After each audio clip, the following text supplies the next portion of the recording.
I mean, you can even hear it vibrating against this bar stool on that wood, and I'm trying to like hold it down. And we are the dreamers of dreams. Living life, spinning like a merry-go-round. Traveling all around the world, you know we get around. Good vibes only. You know it's the one and only Justin Bravo. Yeah, that's my number one homie. Subscribe. Come on.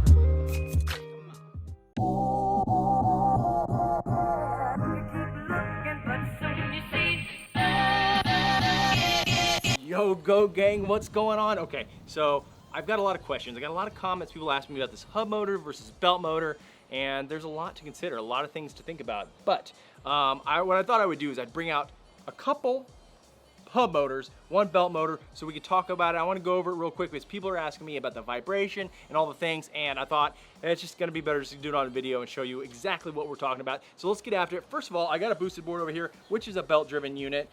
You'll see with the belt-driven unit, the bonuses of those is you have a little bit more torque, a little bit more power.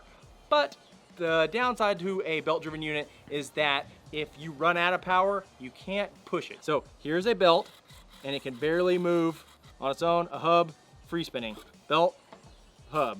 See, if you can see right here, the hub's moving, belt's not. That's a disadvantage. If you do run out of power, if you do lose a battery, you are out of luck with a belt-driven motor. And with the belt-driven, if you run into a fact where you scrape it up or cause any damage to it, the belt 100% will rip and you have to replace that. So a little bit more maintenance with the belt, but you get a little bit more torque, you get a little bit more power, you get more braking power. I'll tell you that's the big advantage to me on a belt-driven unit. If you do a lot of downhills, the hub motor sometimes don't have enough power to actually brake and come to a complete stop, where on a belt, it will come to a complete stop. You don't have to worry about it. You can go down some extreme angled hills and you don't have to worry about it. You'll be good on a belt-driven unit.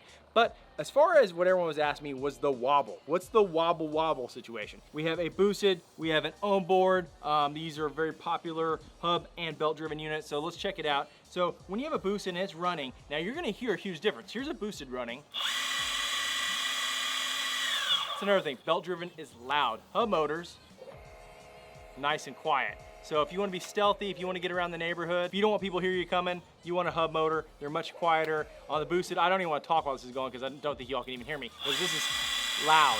This is like a saw going. Now, as far as a belt-driven unit too, like I'll put my hand on here and it's gonna be hard to tell. I wish there was a way to show this other than just describing it to you. I was trying to do water and glasses with food coloring. I was trying all kinds of things to see if I could show you the vibration difference between a belt and a hub motor. But on a belt-driven unit, when I put my hand here, check this out, and you're not gonna see much turning, or it's gonna be any of that kind of stuff, but as it goes, you'll be able to see no vibration. Check this out. Silky smooth, no problems, not shaky at all, so when you're riding, it is a smooth experience. Now on a hub motor, there's a little bit more shake, there's a little bit more wobbling happening. Check this out, there's a little bit on the Ownboard. The Ownboard's actually pretty solid, it's a pretty good hub motor, but check this out, you'll see the vibrations. It's got a little bit more to it. I don't know if you can see, but it's a very numb vibration, and that's something you may feel as you're riding, but there's just a slight vibration to that. Now, like I said, all hub motors are different. Now, this one's from Wowgo's Mini, and the Wowgo Mini, I don't know if this is because of the board or just the hub motors on this particular board or whatever, but you'll see on this guy shakes a lot, and you can feel this when it's going. Now, check this one out. This is another level. I mean, you can even hear it vibrating against this bar stool on that wood, and I'm trying to like hold it down. Now, if you focus really close right here on the hub motor, you can see it's even got a little bit of a shake to it. Now, that's not a big deal after, half a mile, but after 4 or 5 miles of that, you're gonna feel it. So what I've noticed when I get these new boards in there, and most of the boards coming out are hub motors, and I think that is the way of the future.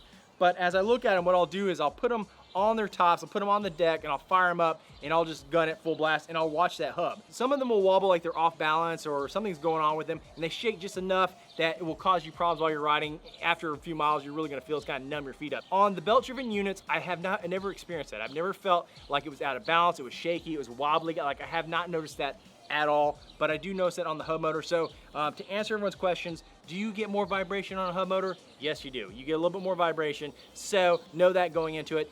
But I honestly think it's just absolutely, unfortunately, a lot of luck on which hub motor you get. Because I've had them on some of these which use the exact same, from the same manufacturer, same board. I've had hub motors, some that are solid, and they seem to be in balance, no problem, no shake. And I've had some that have a little bit of wobble to them. So I think it comes down to just a luck of the draw sometimes on the hub motors. The belt drivens, I've never noticed that. They seem to be solid. They seem to have the same steadiness, the same smoothness throughout. So Go Gang, if you're looking to invest in a board, I think ultimately hub motors are going to take over in the future. I don't know if boosted will ever go that way.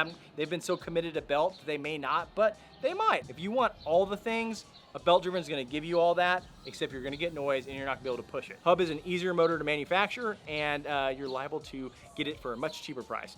Go Gang, I've got so many boards coming in this week, it's insane. I've got the Ownboard Mini, everyone's been asking me about it. It's coming in, and I'm going to do an Ownboard Mini review, and I'm going to do an Ownboard versus the Wowgo Mini review. I have an Ownboard Pro coming. I also have about 3 other boards that y'all recommended in the last video that y'all wanted me to test out. So like, it's going to be rich and plentiful, full of e-skate stuff coming up over the next couple weeks, and I'm a little intimidated because next week we're supposed to have thunderstorms for like 7 to 10 days, and I'm not looking forward to. So I got to cram this stuff in either before or after the rain. So we'll figure it out, Go Gang. But I've got some really cool stuff happening. I'm excited to share this with you. If you have any questions, you have any more comments, you want to see any more details of any of this type of stuff, you let me know. You hit me up either here in the comments or on my Insta at Justin Bravo.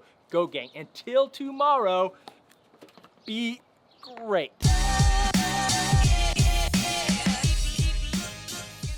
Man, I'll tell you, this is a lot of work setting all this up, and it's like 105 out right now, so I'm gonna sweat my butt off getting it back inside. Oh well.